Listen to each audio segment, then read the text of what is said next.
Good morning, dear students. Today we will start our chapter Weather, Climate and Adaptation of Animals.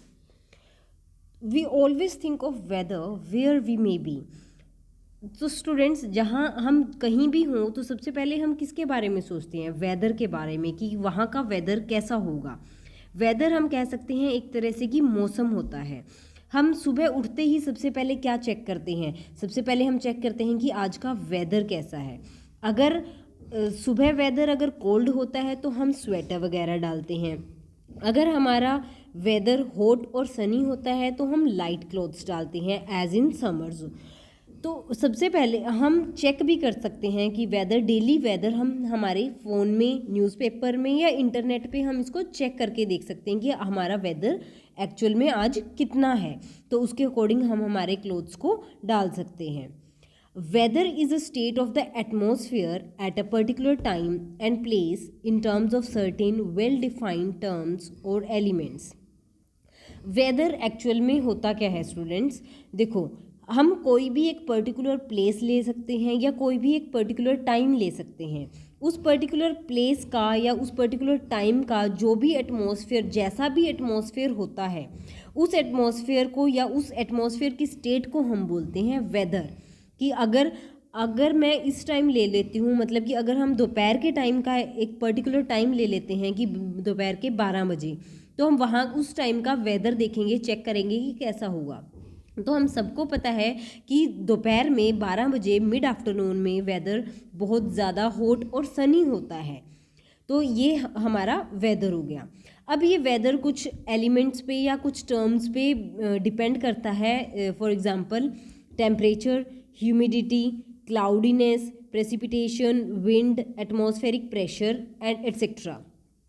These conditions are studied in meteorology, और ये सारी conditions मीटीरियोलॉजी में study की जाती है। अब मीटीरियोलॉजी होता क्या है? मीटीरियोलॉजी एक ब्रांच होती है साइंस की, जिसमें हम क्या पढ़ते हैं, जिसमें हम वेदर और वेदर फोरकास्टिंग के बारे में स्टडी करते हैं। उस ब्रांच को हम बोलते हैं मीटीरियोलॉजी। अब जो इनको स्टडी करते हैं, जो साइंटिस्ट या जो पर्सन इनको स्टडी करता है, उनको हम बोलते हैं मीटीरियोलॉजिस्ट। और मीटीरियोलॉजिस्ट करते क्या हैं? मीटीरियोलॉजिस्ट इन रिकॉर्ड्स को या इन एलिमेंट्स को रिकॉर्ड करते हैं। सब इन एलिमेंट्स के बारे में, मतलब कि जो डेली का वेदर होता है, डेली बेसिस पे इन सब को रिकॉर्ड करते हैं। जो हमें किस में हेल्प करता है? जो हमें डेली के ये हमें हेल्प करेगा, बताएगा कि हमारा आज का वेदर कैसा है। इन सबको वो रिकॉर्ड करते हैं। कौन रिकॉर्ड करता है? मीटीरियोलॉजिस्ट। अब वो मीटीरियोलॉजिस्ट किस बेसिस पे इनको रिकॉर्ड करते हैं? तो हमने अभी थोड़ी देर पहले डिस्कस किया था कि कुछ एलिमेंट्स होते हैं जिसके ऊपर वो डिपेंड करता है वेदर, जैसे कि temperature, humidity, cloudiness, precipitation, wind, atmospheric pressure etcetera. तो हम इनको अब वन बाय वन डिस्कस करेंगे। तो सबसे पहले हम डिस्कस करेंगे टेम्परेचर के बारे में। अब टेम्परेचर सबको पता है कि अभी हमने देखा था कि अगर दोपहर में हम देखते हैं, मिड आफ्टरनून में देखते हैं, तो हमारा बहुत गर्मी होती है। उसका मतलब होता है कि टेम्परेचर बहुत बढ़ा हुआ है, बहुत इंक्रीज़ है। लेकिन टेम्परेचर होता क्या है? तो टेम्परेचर एक तरह से इंडिकेटर होता है। किसका इंडिकेटर होता है? हॉटनेस और कोल्डनेस का, कि हमारी जो एयर है वो कितनी हॉट है और कितनी कोल्ड है। तो उसको जो इंडिकेट करता है वो टेम्परेचर इंडिकेट करता है। टेम्परेचर अगर हम बात करें हमारे अर्थ का एवरेज टेम्परेचर की सी लेवल पे, तो वो होता है 15 डिग्री सेल्सियस। लेकिन ये चेंज होता रहता है। किसके अकॉर्डिंग ये चेंज होता रहता है टेम्परेचर? ज़रूरी नहीं हर बार की 15 डिग्री सेल्सियस ही मिले, लेकिन ये एवरेज टेम्परेचर है। बट ये चेंज होगा लैटिट्यूड, एलिवेशन, सीजन और टाइम के अकॉर्डिंग ये चेंज होगा। अब लैटिट्यूड का क्या मीनिंग है? लैटिट्यूड मीन्स, अब जैसे हमारी अर्थ है, अर्थ की जो ये हॉरिजॉन्टल लाइंस होती हैं, इनको हम लैटिट्यूड बोलते हैं। इनको ही हम लैटिट्यूड बोलते हैं। लेकिन जो वर्टिकल लाइन होती हैं वो लॉन्गिट्यूड होती हैं। तो जो लैटिट्यूड होता है वो हमारी हॉरिजॉन्टल लाइंस होती हैं। अब मान लो कि यहाँ पे सन प्रेजेंट है। अगर यहाँ पे सन प्रेजेंट है तो सन की सीधी रेज अगर हम देखें डायरेक्ट इस रीजन पे पड़ेंगी। तो अगर इस रीजन पे वो फॉल कर रही हैं तो सबसे ज़्यादा गर्मी भी तो इसी रीजन पे होगी। तो इसीलिए ये डिपेंड करता है, लैटीट्यूड के अकॉर्डिंग ये टेम्परेचर हमारा चेंज होता रहता है। नेक्स्ट है एलिवेशन। अब एलिवेशन होता है कि हाइट किसी भी चीज़ की, अगर ऊपर अगर हम देखते हैं कि अगर हाइट ज़्यादा है कहीं पे, अगर हम ज़्यादा हाइट पे हैं तो वहाँ पे टेम्परेचर कम होता है। नेक्स्ट आता है हमारा सीज़न। सीज़न के अकॉर्डिंग भी हमें पता है कि विंटर एंड समर सीज़न के अकॉर्डिंग हमारा टेम्परेचर वेरी करता है। वेरी मीन्स चेंज करता रहता है। And time of the day, time of the day का मीन्स है अभी मैंने थोड़ी देर पहले बताया था कि मिड आफ्टरनून में टेम्परेचर बहुत ज़्यादा होता है मॉर्निंग और इवनिंग के कंपैरिजन में। मॉर्निंग और इवनिंग के कंपैरिजन में ज़्यादा होता है, क्योंकि मॉर्निंग और इवनिंग में टेम्परेचर बहुत कम होता है। अगर हम रेंज की बात करें तो हमारा टेम्परेचर रेंज कौन से 2 डिग्री के बीच में रेंज करता है, कि हमारा टेम्परेचर की रेंज है 58 डिग्री टू -88 डिग्री सेल्सियस। अब temperature is generally highest in tropic and lowest near the poles. अभी ये मैं जस्ट अभी बता के हटी हूँ कि जैसे हमारी अर्थ है, ये हमारा ट्रॉपिक एरिया आ गया और इक्वेटर के अराउंड, और ये हमारे पोल का एरिया आ गया, north pole and south pole. तो इस रीजन में मैंने अभी बताया था कि सन की रेज इस रीजन पे ज़्यादा होती हैं, इस रीजन पे ज़्यादा फॉल करेंगी, तो इस रीजन पे हमारी मतलब टेम्परेचर ज़्यादा होता है। इसीलिए पोल्स के कंपैरिजन में यहाँ पे टेम्परेचर हाईएस्ट होगा और पोल्स पे क्या होगा, टेम्परेचर कम होगा। तो स्टूडेंट्स इतना क्लियर होगा I hope. on any given day it is usually warmest during mid afternoon and coldest around dawn. dawn means होता है जस्ट सनराइज से बिल्कुल पहले, तो बिल्कुल मॉर्निंग में जो टाइम होता है वहाँ पे कोल्डेस्ट होता है उस टाइम टेम्परेचर। नेक्स्ट हम डिस्कस करेंगे ह्यूमिडिटी। ह्यूमिडिटी होता क्या है, हम जो बोलते हैं कि आज कितनी नमी है, तो उस नमी को ही हम ह्यूमिडिटी बोलते हैं। अब वो एक्चुअल में होता क्या है कि हमारे एटमॉस्फेयर में कितने वाटर वेपर प्रेजेंट है, means presence of water vapour in the atmosphere, उसी को हम बोलते हैं humidity. Most common measure of humidity is the relative humidity. मतलब हम ह्यूमिडिटी को मेजर कैसे कर सकते हैं, रिलेटिव ह्यूमिडिटी से हम इसे मेजर कर सकते हैं। अब रिलेटिव ह्यूमिडिटी किसके इक्वल होएगी, अब ये हम इसको मेजर कैसे करेंगे कि मान लो कोई एरिया दे रखा है एटमॉस्फेयर में, उस एरिया में वो कितने एक्चुअल में वहाँ पे कितनी वाटर वेपर्स प्रेजेंट हैं। मान लो यहाँ पे प्रेजेंट हो जाएगा हमारा 30 ml, ये क्या वाटर को इसको इस टाइम इस एरिया में 30 ml वाटर वेपर या वाटर के हम लिक्विड ड्रॉपलेट्स यहाँ पे प्रेजेंट है, डिवाइडेड बाय इस एरिया में टोटल कितनी उसमें कैपेसिटी है होल्ड करने की। मान लो इतने एरिया में इसकी वाटर वेपर्स होल्ड करने की कैपेसिटी 100 है।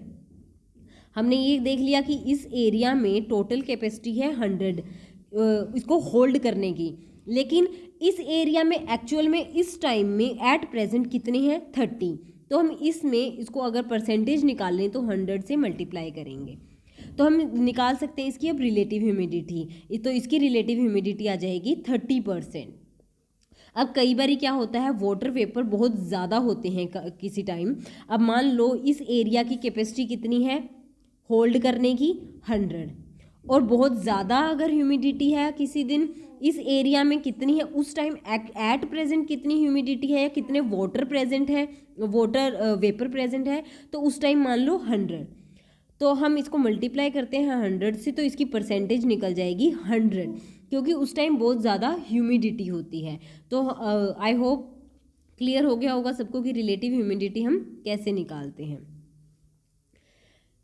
नेक्स्ट हम देखते हैं cloudiness. Most clouds are produced due to the cooling of air as it rises up. When air temperature gets reduced, the excess water vapor in the air condenses into liquid droplets or ice crystals to form clouds or fog. अब इसमें क्या कहा है इन्होंने, ये बोल रहे हैं कि most clouds are produced due to the cooling of air as it rises up. अब जो वार्म एयर होती है वो ऊपर की तरफ मूव करती है, ऊपर की डायरेक्शन में मूव करेगी वार्म एयर। तो ऊपर जाके जब वो कूल हो जाती है तो वो जो कूलिंग है, कूलिंग की वजह से वहाँ पे क्या फॉर्म हो जाएंगे, क्लाउड्स फॉर्म हो जाएंगे। और यही क्लाउड्स अब when air temperature gate reduced, अगर वहाँ पे टेम्परेचर रिड्यूस हो गया या टेम्परेचर कम हो गया तो वहाँ पे जो एक्सेस वाटर वेपर है, एयर में जो एक्सेस वाटर वेपर प्रेजेंट है तो कंडेंस होकर लिक्विड ड्रॉपलेट्स बन जाएंगे। देखो आप इसको ऐसे याद करना कि मान लो ये आइस है, अब आइस का अगर हम टेम्परेचर बढ़ा देते हैं तो वो लिक्विड फॉर्म में कन्वर्ट होता है, और उसका टेम्परेचर बढ़ा देते हैं वाटर वेपर में कन्वर्ट होता है। ये तो था हमारा हीटिंग प्रोसेस से। अगर हम इसका अपोजिट करें, मतलब कि कूलिंग करें, तो जो कूलिंग है तो ये वाटर वेपर को अगर हम कूल करते हैं तो वाटर में कन्वर्ट होता है, अगर उसको भी कूल करेंगे तो हम आइस में कन्वर्ट होता है। तो यही सेम, मतलब वाटर वेपर कंडेंस होके क्या बन रहे हैं, लिक्विड ड्रॉपलेट्स बन रहे हैं। तो सेम केस इसमें भी यही है कि अगर टेम्परेचर कम हो जाता है, मीन्स कम हो रहा है, तो वो कूलिंग हो रही है। अगर कूलिंग हो रही है तो जो एक्सेस वाटर वेपर है वो कंडेंस होके लिक्विड ड्रॉपलेट्स में कन्वर्ट हो रहा है, या हम कह सकते हैं आइस क्रिस्टल में कन्वर्ट हो रहा है, जिसकी वजह से क्या बनता है, क्लाउड्स, या हम कह सकते हैं फोग बनता है। अब fog refers to clouds that almost touch to the ground. अब हम सर्दियों में देखते हैं कि बहुत ज़्यादा फोग होता है, इतनी ज़्यादा फोगीनेस होती है कि हमें कुछ भी नहीं दिखता, तो ऑलमोस्ट वो ग्राउंड को टच करती है। और डेंस फोग मतलब बहुत ज़्यादा जब फोग होता है तो उसकी विजिबिलिटी रेंज भी क्या होती है, बहुत कम होती है, हमें कुछ भी वहाँ पे विजिबल नहीं होता। अब नेक्स्ट हम देखते हैं प्रेसिपिटेशन। अब प्रेसिपिटेशन आप सिंपल याद रखोगे, प्रेसिपिटेशन का से इनका मीनिंग है बारिश, जो रेन होती है वही सिंपल है हमारे precipitation. Precipitation is produced when the droplets and crystalline clouds grow large enough to fall on the ground. अब ये प्रेसिपिटेशन जो होते हैं इनका मतलब अगर साइज ग्रो करता है तो वो ग्राउंड के ऊपर फॉल करते हैं in the form of rain. अब ये प्रेसिपिटेशन बहुत सारे फॉर्म्स की होती है, मतलब इसके बहुत वैरायटी होती हैं, बहुत टाइप्स होते हैं, जैसे कि हम बोल सकते हैं rain, drizzle, snow, hail, ice pellets और स्लीट। अब रेन का तो सबको पता है कि रेन जो बारिश होती है, ड्रीजल होती है जो थोड़ी बहुत जो मतलब बूंदाबांदी जो आती होती है उसको हम बोलते हैं ड्रीजल। अब नेक्स्ट हम देखते हैं स्नो सबको पता है।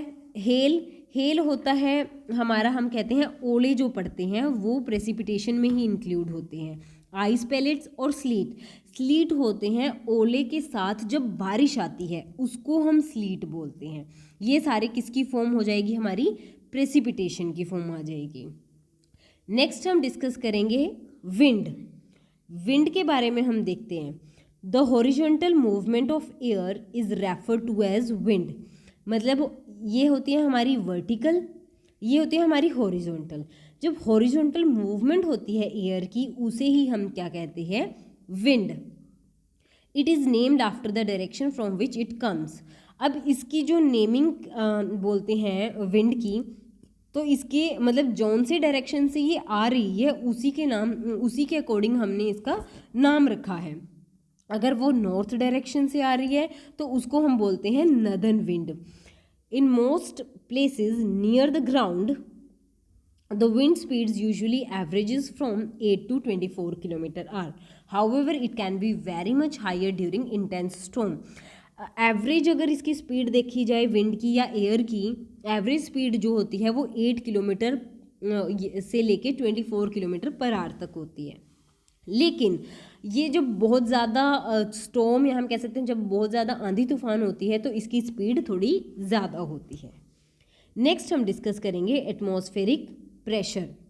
अब एटमॉस्फेरिक प्रेशर क्या होता है? Atmospheric pressure is the force due to the weight of the air on a given surface divided by the area to that surface. अब अगर हम एक एरिया ले लेते हैं, अब इस एरिया में एयर की वेट के कारण जितना भी फोर्स लग रहा है उसको हम डिवाइड करेंगे इस एरिया से, तो यही हमारा हो जाएगा एटमॉस्फेरिक प्रेशर। तो आप इसको याद रख सकते हो कि उस एरिया में जितना एरिया है उसको मतलब उस एरिया में जितना वेट एयर का प्रेजेंट है, वेट के कारण जितना फोर्स लग रहा है उस एटमॉस्फेयर में, उसको हम डिवाइड करेंगे उस टोटल एरिया से, तो हम वो हमारा क्या निकल जाएगा, उसी हम क्या कहते हैं, एटमॉस्फेरिक प्रेशर। अब कई बार क्या होता है कि प्रेशर कम होता है तो कई बार ज़्यादा होता है। अगर प्रेशर कम होगा तो वो इंडिकेट करता है कि मतलब बहुत ज़्यादा हवा चलने लग जाती है, बहुत ज़्यादा विंडी सा एरिया हो जाता है हमारा, उसमें बहुत ज़्यादा आंधी तूफान आती है। अगर प्रेशर राइज करता है, अगर प्रेशर बढ़ जाता है तो हमारी क्लियर स्काई को इंडिकेट करता है। आई होप स्टूडेंट्स कि आप सबको ये टॉपिक क्लियर हो गया होगा। नेक्स्ट क्लास में हम डिस्कस करेंगे क्लाइमेट के बारे में। Thank you.